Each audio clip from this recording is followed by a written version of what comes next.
Fáilte Rómha Cáidear, you're welcome to this week's Home and Abroad programme. Now, coming up on this week's show, we'll be heading to the Live On Air Festival in Enniscrone in County Sligo. We'll be visiting Langton's Pub in County Kilkenny.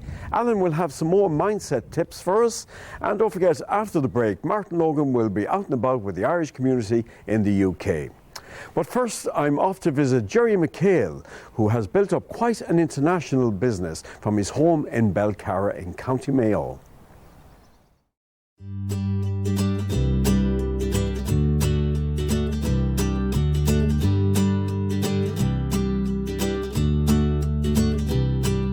Jerry, your business started 34 years ago, mainly by accident. Very, very true, yes.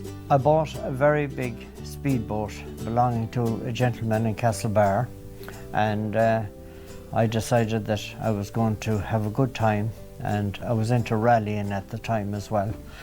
So I decided that I was going to go and tell my father-in-law about it, and I went down to him and he gave me one hell of a dressing as a result. So I lost my deposit on the boat, and I bought 2 caravans and both of them were leaking, so it was a very bad start. But we never looked back from there. And you were working with the local newspaper at the time? I was working with the local newspaper, the Connacht Telegraph, at the time, and then when the business started developing, I decided to make the break. Did you find it was a big risk at the time? Well, it wasn't an awful big risk because I was still on a wage packet from the Connacht Telegraph. But when I started up, I found it very, very difficult in the beginning. Yes, yes. So how successful was the caravan business then for you? It was very, very successful. We would have a number of caravans on hire at all times, especially in the summertime. People wanted to go on holidays. And was it a domestic market? Was it the Irish market mostly? It was the Irish market mostly, but we also had visitors from the UK and parts of Europe as well. How did you know there was a market there for cabins? Well, people were looking for extra storage and for building sites and all that kind of thing, so it worked very well for us, and we went into Northern Ireland and we bought porty cabins and steel units in Northern Ireland and hired them out and sold them to different builders and all that kind of thing. Mm-hmm.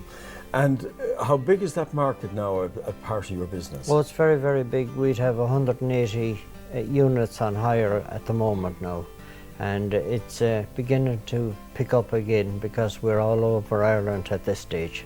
We're gone national. Yeah.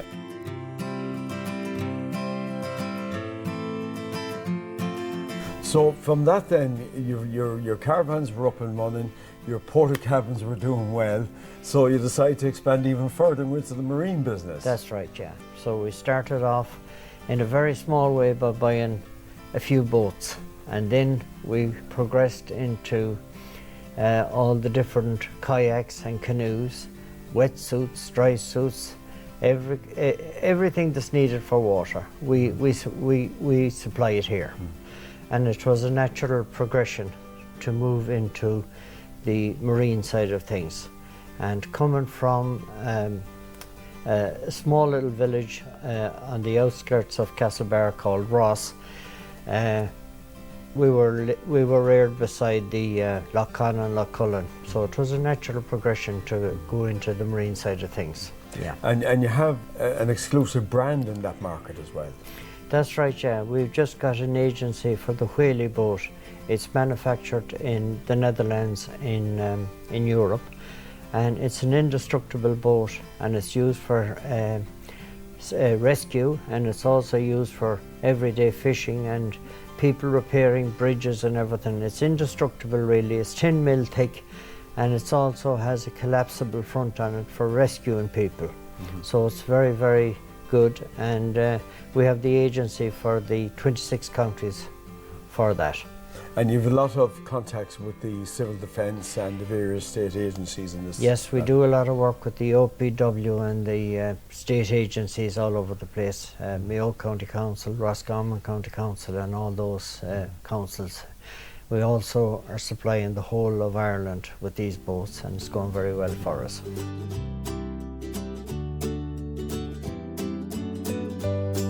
So where to now? You're 34 years in business now, Ger. And I mean, we've looked around the place here. It's an enormous site with everything and anything to do with marine, with cabins and caravans. Where to next? Are you going to sit up and relax now, and we're going to keep going? Well, hand it to the next generation, because you're five generations in business now, aren't you? That's right. Yeah. That's right. We're about to. Well, we've started. Nuala has been my wife and partner for a lot of years, and we now have Ruth and Aisling have come on board as well, and it's going very, very well for us. And we're on the internet and all that kind of thing now, and we sell on the internet as well, which is great.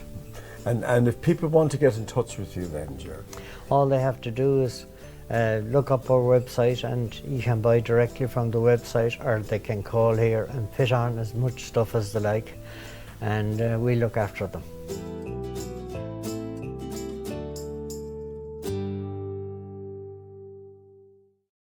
Well done to Gerry McHale and his family. A fantastic success story, and certainly a business worth checking out. Now we're continuing our trip around Ireland, visiting well-known pubs along the tourist trail. This week we're off to Langton's pub in County Kilkenny. And after that, Alan Williams will have some mindset tips for us, and I'll see you after the break.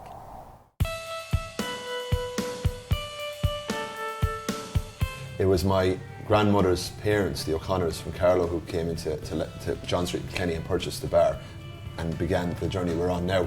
My grandfather Ned married into the family, and in 1940, when my great-grandfather Tom O'Connor passed away, it became Langton's. And since then it's been generation after generation.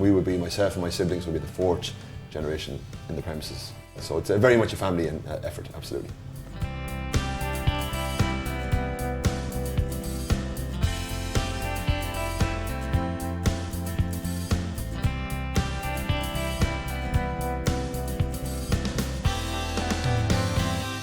Got to Kilkenny last night, dined at Langton's, great steak, great food, great vibe, just great people overall, great music too.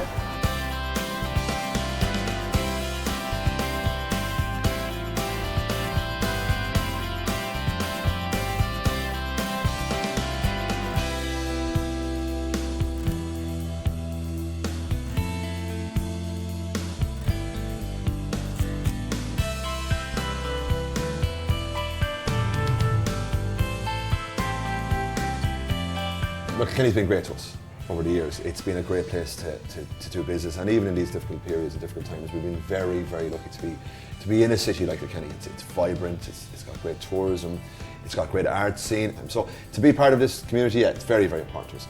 It's been a driving force for what we've done all our life, you know, and the premises and how it's expanded over the years certainly is almost like another family member to us. To be fair, we always like to treat it that way. From my great-grandparents' time to my grandparents and my fathers to ourselves, you know, you feel like you have responsibility to that legacy, and you need to look after it, you know. So yeah, Kilkenny's been very good to us, and hopefully we'll be able to give something back to it.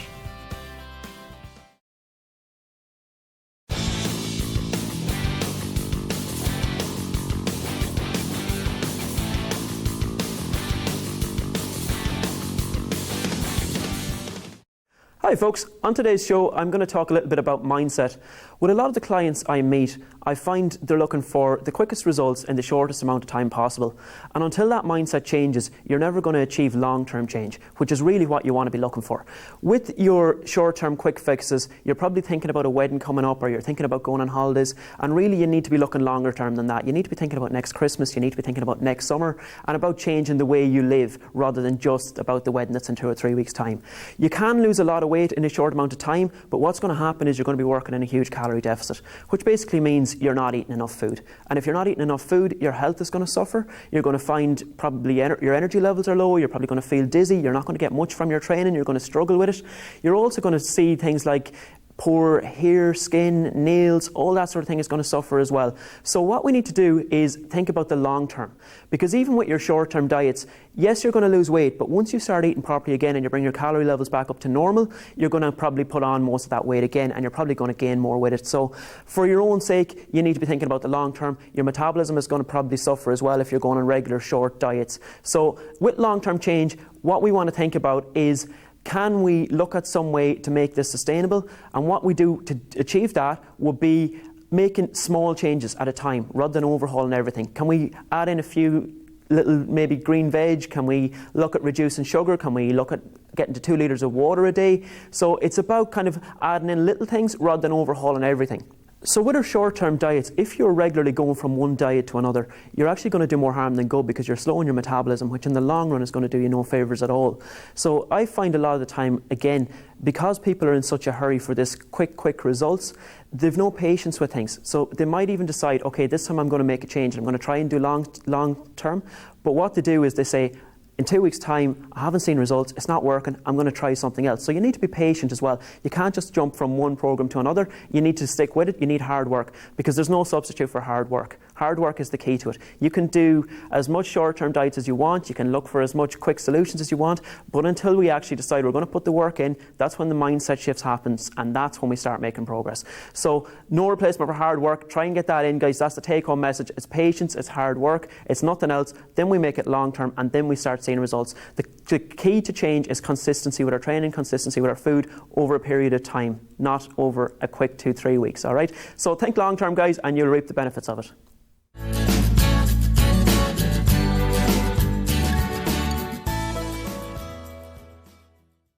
Collins Music Castlebar, suppliers of musical instruments and books for over 100 years. Fáilte Arás, you're very welcome back to part 2 of the programme. Well, I'm sure most of you have heard of David McGowan, the man who transported a Boeing 767 from Shannon Airport to his glamping site in Enniscrone in County Sligo. Well, a few weeks ago he organised a music festival called Live on Air, and we went along to join in the fun.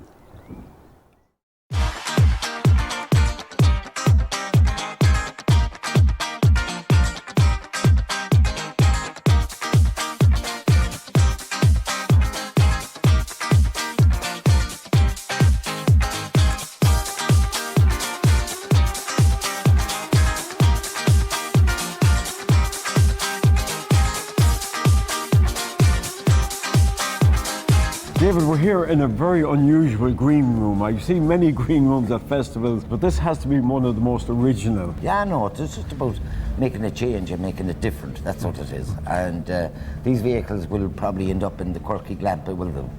They will end up in Quirky Glamping. Yeah, along with the airplane. The airplane, the Boeing 767, everybody knows about that. Yeah. Lunatics turn. But anyway, we got it there anyway, and we got these here. That vehicle there was used in the MASH scene in you heard the MASH? Yeah, the movie, the big movie, the TV series. Hawkeye and Radar and all those. Yeah, they had over 50 million viewers in America. Yeah. Little did they ever think that the ambulance that was used in that, I'm sure, would end up in the shed in West Sligo. Fantastic. So she's there anyway, and yeah, we created the theme here, you know, to give a bit of an atmosphere to the place.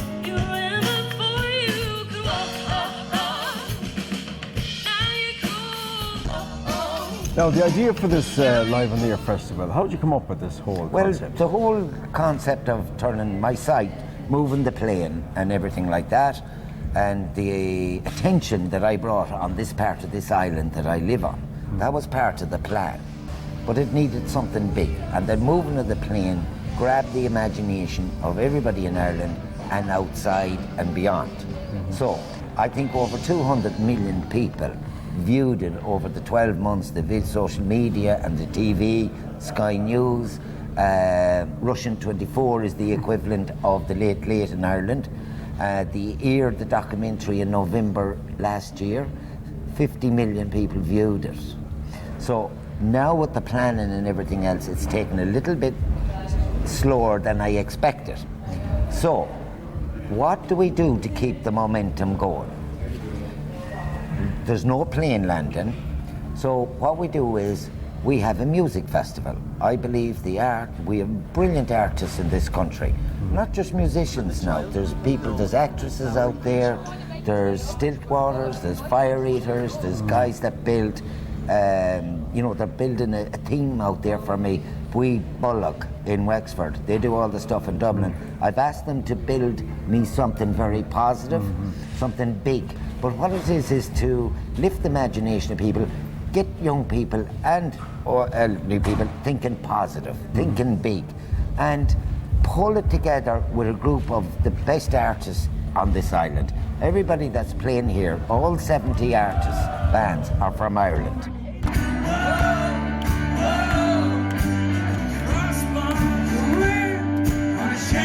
We knew it was going to be a hard task to pull off a festival like this in rural Ireland. Most of those festivals usually take place within an hour's distance of our capital city. You know, you have the population there. It's easier to run because you need people to make this a success. To do that in the west of Ireland is a tough task, it's a tough call. And we went all, but if I knew if I could get them here, I'd let them see that we can do things in the west of Ireland as good as anywhere else in this island.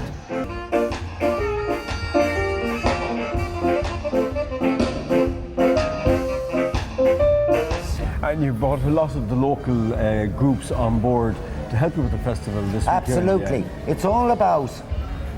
It's all about including, not excluding. So when it came to the stewardship of this, what I did was, instead of hiring in everybody and stuff like that, I pulled together all the charities or schools, local schools or whatever, and I said to them, if you produce 12 people for me and attend the 3-day festival, do the stewards of the car park, not all 12 working the one time.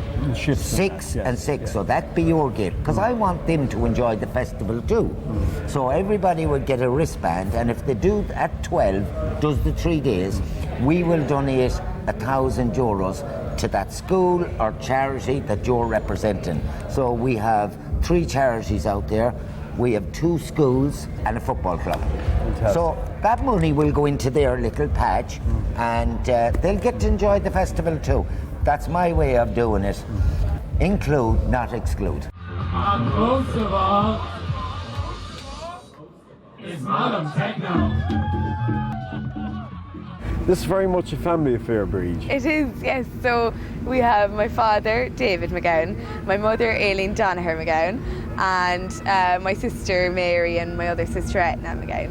Yeah. So you all have your own roles to play with the festival. Yes, yeah. So even today, like on the day, so I'm in charge. I'm the artist liaison. So like I did organise the festival, but like we had lots of help, obviously, and it's important that we all stick to our own roles. So I'm artist liaison, Brian's doing production management, Brian Walken, he's a friend of ours helping out, and Dad is kind of generally floating. And Mum's Mrs. Doyle in the green room, actually, yeah, she's helping everyone out with tea and coffee. They all love her. And my older sister is selling the tickets at the gate, and then my younger sister is selling t-shirts. Great. So yeah, we're doing brilliant. Now you have a number of stages here as part of the festival. Yeah, so I wanted to create a really nice, cool atmosphere, and we really wanted to blow it out of the water and let everyone know that we're here and kicking. So we have our main stage, which is amazing. And then we have our circus tent here, which is actually the circus tent that goes to Glastonbury, I'll have you know. Wow. And then we also have a lovely stretch tent as the acoustic stage. And we've got the carnival, and we have Declan's sessions inside, vendors, bar, and we Bullock have decorated the whole site. It's amazing. I was so overwhelmed with excitement and happiness last night. Like, I was in the office, obviously, for a lot of the time, but I ran in for Riptide and the end of Melty Brains, and it was just like, people are here, like, and I don't know them. They're not my friends. They're not all my friends, you know. So it was nice knowing that we did something that people really enjoyed. Don't be afraid.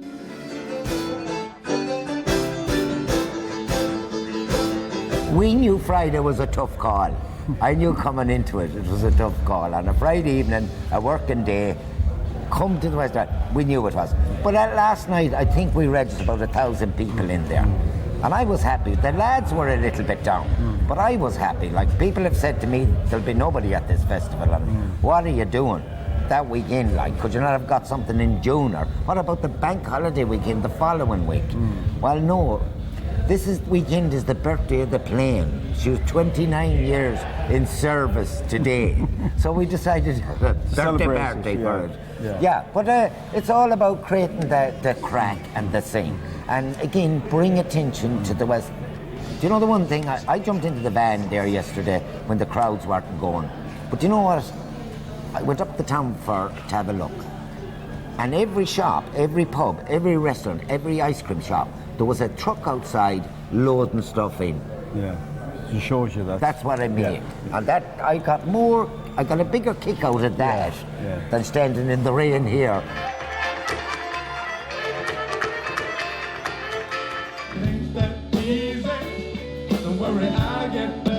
It's a fantastic festival. I think it's going to be huge. I think it's really going to take off.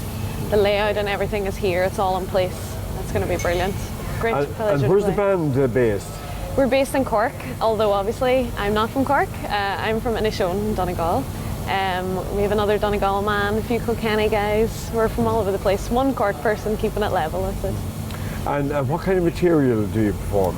Today we're kind of doing a funk set because we kind of felt like dancing in rehearsals. So we're doing funky sets, kind of chic and things like that. So yeah. And are you kind of an 80s style music band?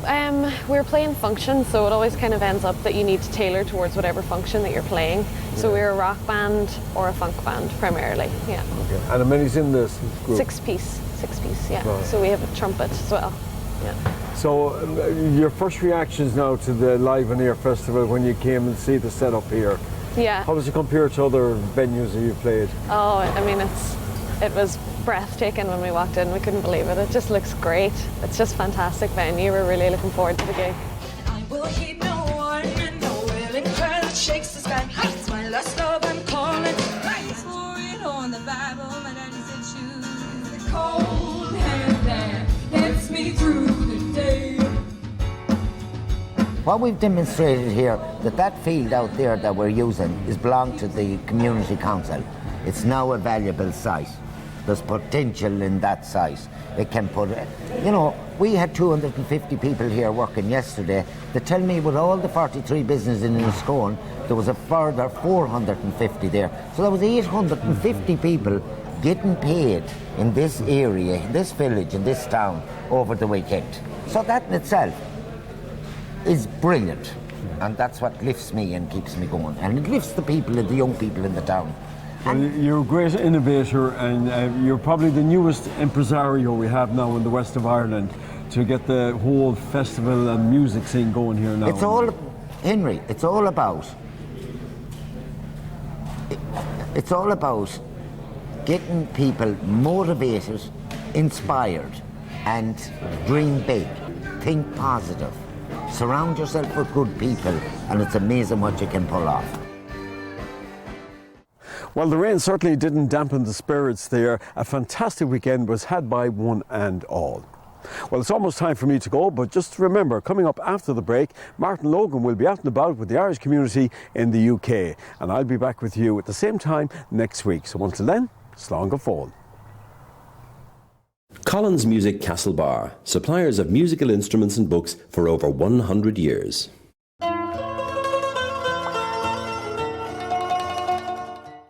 Hello and a very warm welcome to the Irish in the UK. Now, following the tragic events here in Manchester recently, Mr. Dan Mulhall from the Irish Embassy and Minister Joe McHugh came to Manchester to pay their respects. We'll also be visiting St. John's Roman Catholic Church in Chorlton, Manchester for the crowning of Our Blessed Lady statue. Later on the show we'll be in Cheshire for the Ashley Hall Vintage Traction Rally, and we'll be chatting to Ben Troy and he will be singing one of his favourite songs. So we really hope you sit back and enjoy the show. Now, following the tragic events here in Manchester recently, Mr. Dan Mulhall from the Irish Embassy in London and the Minister for the Diaspora, Mr. Joe McHugh, came to Manchester to pay their respects on behalf of the Irish government and the Irish community and to sign the Book of Condolence.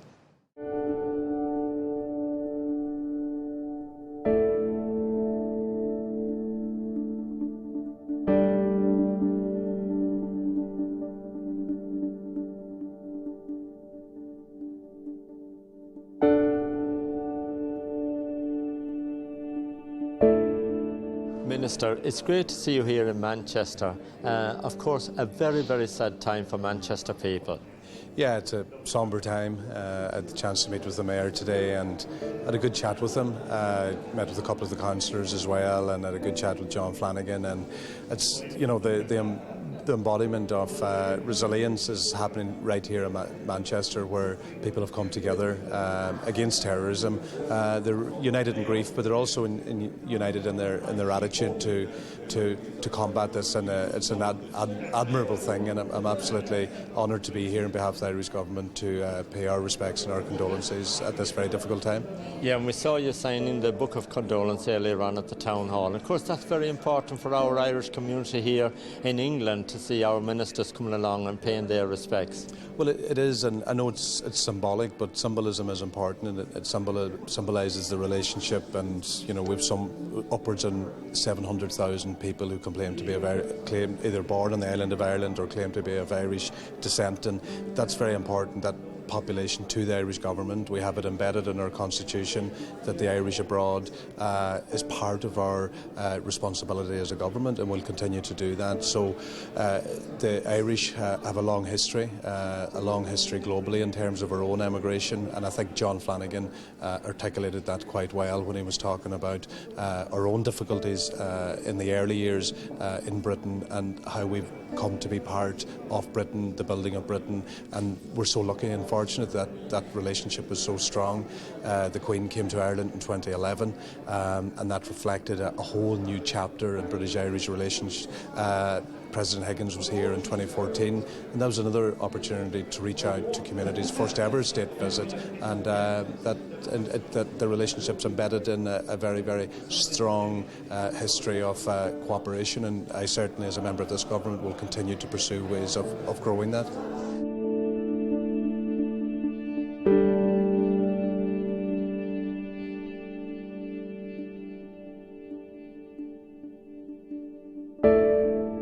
Ambassador, of course it's been a very tragic time here in Manchester.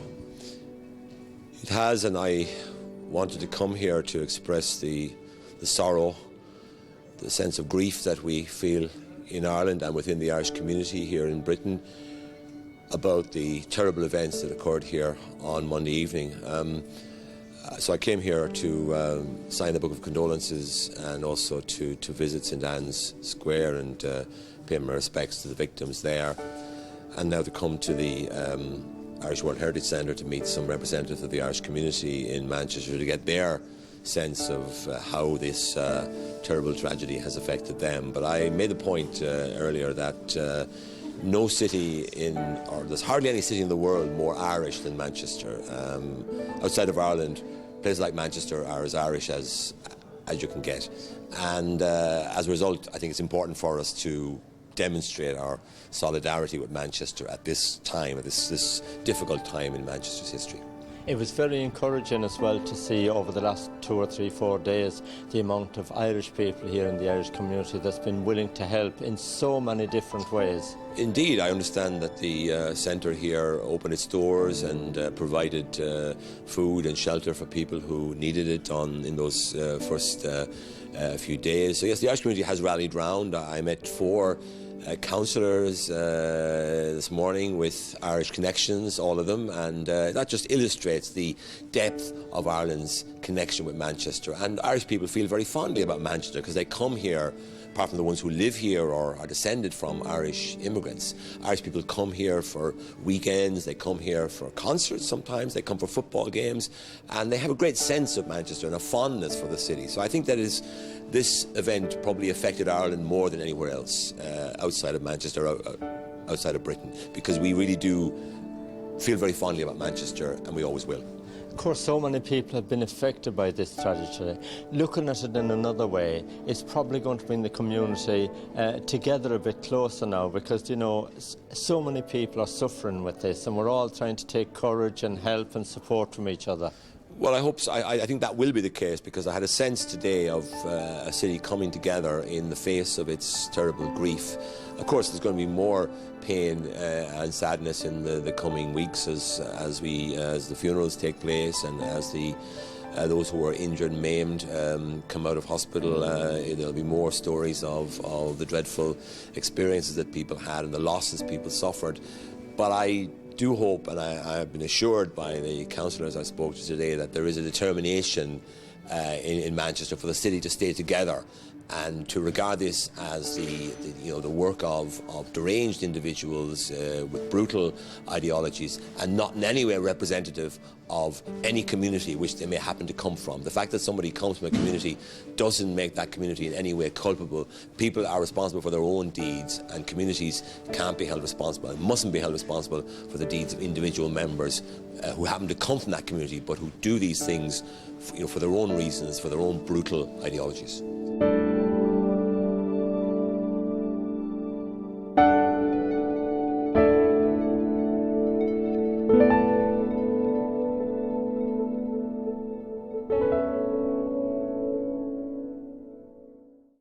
We send all our most sincere condolences to all the families who've been affected by this horrible tragedy. Now, next up, we're off to St John's Roman Catholic Church in Chorlton, Manchester, for the crowning of our Blessed Lady statue.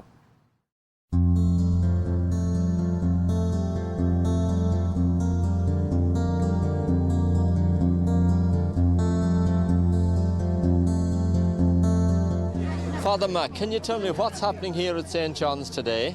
Today was the final day for the children. They've all made their first communion, and so it's a great day. We honour it here, usually with the crowning of Our Lady, to mark the respect that Mary, Our Lady and St John's and everything else connected. And so the children crown Our Lady. They drew lots and there were 2 people selected.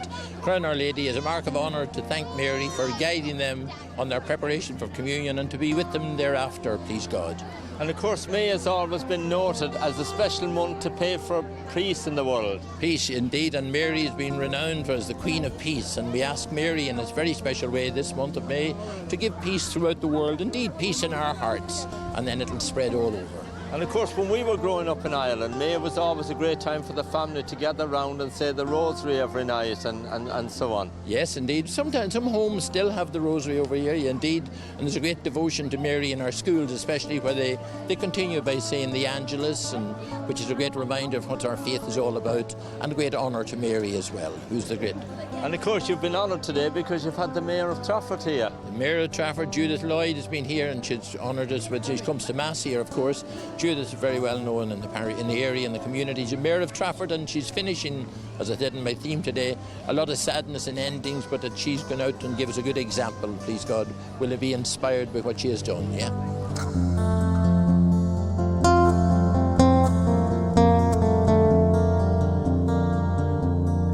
I'm here today, and Father McMahon specifically asked me to come because it's towards the end of my year as Mayor. And I'm also really pleased to be here at this celebration today because of the crowning of Mary.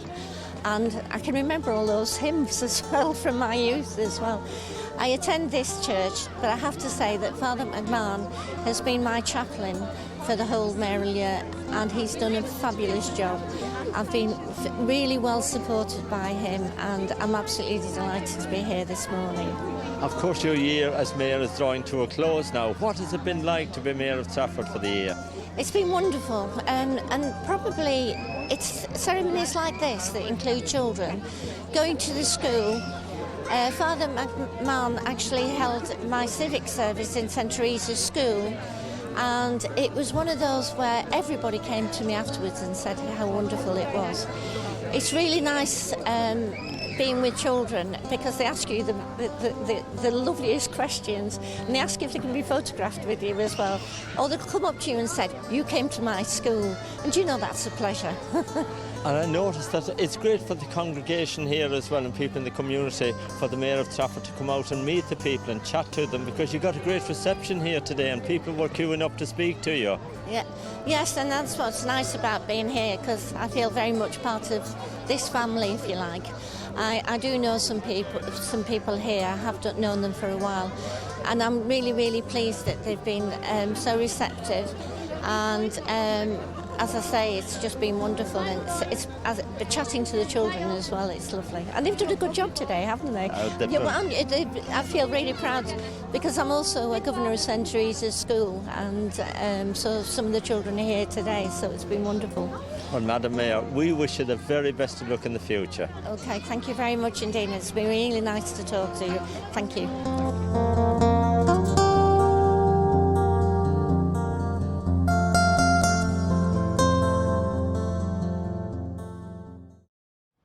It was a lovely day for all the congregation at St John's.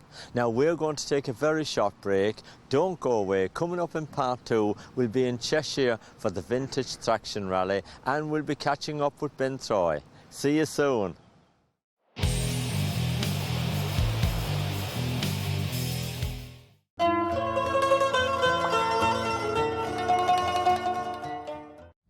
Welcome back to the Irish in the UK. Now, we're off to Cheshire for the Ashley Hall Traction Vintage Rally.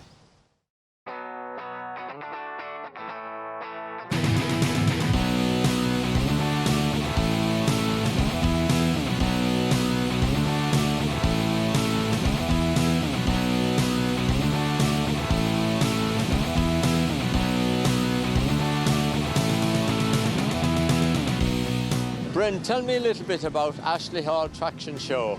Well, the rally started 3 years ago, and it's unique because it's so close to the town of Hale and Altrincham. Normally they're out in the middle of nowhere, so you get to a certain extent, you get a different clientele coming to the show. And it's proved very popular, it really has. Whether we'll be here again then next year, we took it on a 3-year contract, but I think we will. So that's it. Well, you've had a wonderful display here today. Tell me about some of the items that's been here today. We have 30 full-size steam engines, which is very good. We have a number of miniature steam engines. On top of that, we have 40 or 50 old tractors, which of course are part of all the country shows we do. And you never know, if you wanted to get into this wonderful world of preservation, you could get yourself a tractor. I'll be here yourself next year. We have vintage and classic lorries.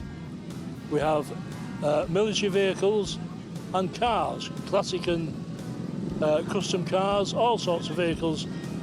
And on top of that, you've got all the stalls, you've got the eating places, you've got the fairground, and of course you've got fairground organs, which are also part of the rally scene, playing the music as you probably can hear in the background now. And we've also today we've had a stunt show, that's gone down very well. And then at 4:15 we have the final steam parade. And then tomorrow, when the engines are in the arena, we're going to ask them to blow the hooters, the biggest and loudest one they can ever do, in memory of the tragedy that happened last Monday night in Manchester, some 8 miles away from here. An absolutely shocking thing, but tomorrow we're going to see what we can. Okay. I noticed also you've got the old thrashing mill over there. Yes, we've got the threshing set, and baler. We've also got a saw bench, which is a nice little set altogether. Now, it's a great family day out here. Lots of people here today, even though the weather is a little bit mixed. I know, but we've had beautiful weather. And that storm then was horrendous, wasn't it? But nevertheless, look at it now, the sun's out again.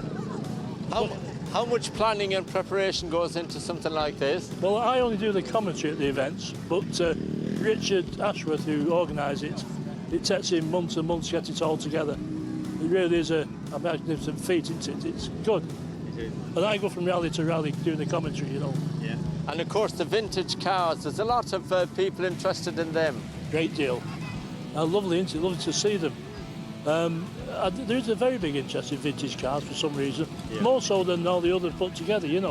I think it's because when I'm doing the commentary, for instance, when a Triumph Herald goes past and I'm talking about it, I took my test in one of them years ago, Can you believe? I must be getting old, but there's some lovely examples of cars on site, isn't there? Yeah, wonderful. Well, Bryn, it's been great to speak to you today. Thank you so much. You've got a wonderful show on here. Good luck for the rest of the day. Excellent. Thank you very much. Nice to meet you both.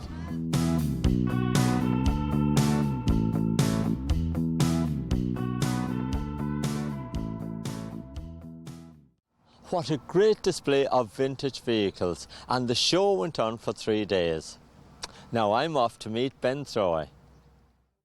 Ben, can you tell me, how did you first get involved in singing and music? Well, I suppose I've been singing from a very young age, and I always done retirement homes and old folks homes with my father when I was very, very young. But I suppose that gave me the confidence to sort of go out by myself and do my own sort of gigs. And I suppose one day I just said, look, I'm gonna give this a go. And I've been doing solo gigs myself since I was 10, so I've been doing it 8 years now, and I've loved every minute of it. I really have. And of course you've done so many tours, because the last time you were here in Manchester I met you and your dad, and you were on tour that time.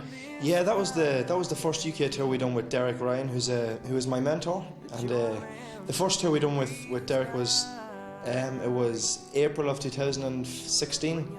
I do believe, and we've been on 4 since, which is great. But touring life is great. I love every minute of it, and here's to another 4. Yeah, absolutely. Well, you've got a great life in front of you now, and of course you've just released your new debut album. Tell me about that. Yeah, the album Gravity we done all the way over in Nashville, and we're very, very proud of it. It has been #1 on the iTunes country charts for quite a while, and the lead single of the album, which is a Bruce Springsteen song, it's I'm on Fire, that went #1 as well, which we're very proud of. But there's 13 tracks on it, 12 of which we done in Nashville, and 1 we done with Ireland's own Jonathan Owens. And like I said, we're very proud of it, and we hope everybody enjoys it. What's it like to go out and perform in front of a massive big crowd, away from home as well, and you're only 18? You know, I've been doing it for so long. You know, it's I enjoy it. Like I'm never nervous. It's always excitement. It's always joy. I look forward to going out on stage, and it doesn't matter if there's 10 people, if there's 10,000 people. I still enjoy it. And look, we always have a few friends coming to see the gigs that we may have seen at gigs before, which always helps as well. It settles the nerves a wee bit. Do you like singing country and Irish? You know, country music has been it's in my blood. I've grown up with country music since I was very, very young. Johnny Cash is a personal hero of mine. George Jones, George Strait, the likes, and you know, country music is where it's at for me. It's where my heart is. And you see, when all my friends, they'll listen to these Justin Biebers and all these sort of guys, you know, when the Justin Biebers of this world is long gone, country music will still be here. How big of an influence has Derek Ryan been on your career? I suppose when Derek started out, I was maybe 11. I was maybe a year into my apprenticeship, as you will. But I've always looked up to him for his songwriting, for his musical talent, for his musical knowledge as well, which is phenomenal. But I'm very, very happy to say that Derek has worked very closely with myself on this new album. And it's been an experience, and I'm very, very proud to call him my friend. Tell me about a few of the songs that's on the album. You know, there's a lot of country classics, a lot of country songs that I would have grown up in, with the likes of Blue Eyes Crying in the Rain, He Stopped Loving Her Today. And there's also a mixture of maybe some rocky or country songs, like your likes of I'm on Fire, and a song that would be my favourite on the album would be one called Falling and Flying. But then we also have a few originals as well that Derek has wrote as well, which we're very, very happy with. But there's 4 originals, and the Nashville musicians, you can really feel a connection with them all as they're playing, and we're very, very proud of it, and we love it. It was great to catch up with Ben. What a lovely young man from County Monaghan. Now, once again, time has caught up with us. We really hope you've enjoyed tonight's show. Don't forget, we're back next Thursday night at 7 o'clock with Henry McGlade for the Irish at home and abroad, and I'm here at 7:30 with the Irish in the UK. Now, we're going to leave you with one of Ben's favourite songs, and thank you so much for watching.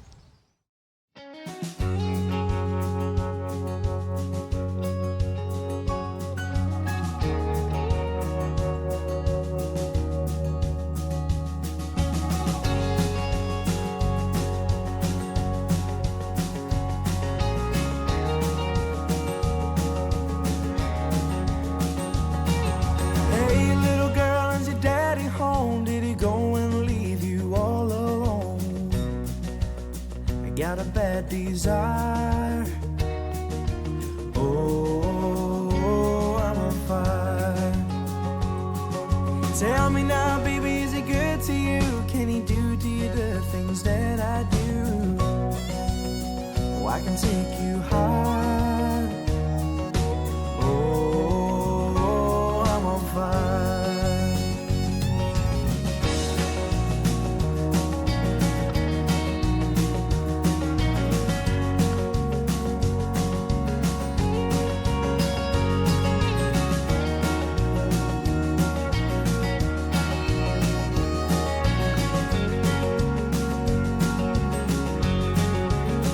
Sometimes it's like someone took a knife, baby, edgy and dull, cut a 6-inch valley through the middle of my soul.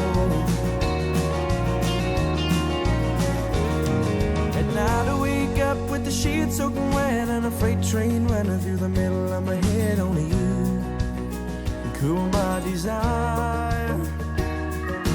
Oh, I'm on fire.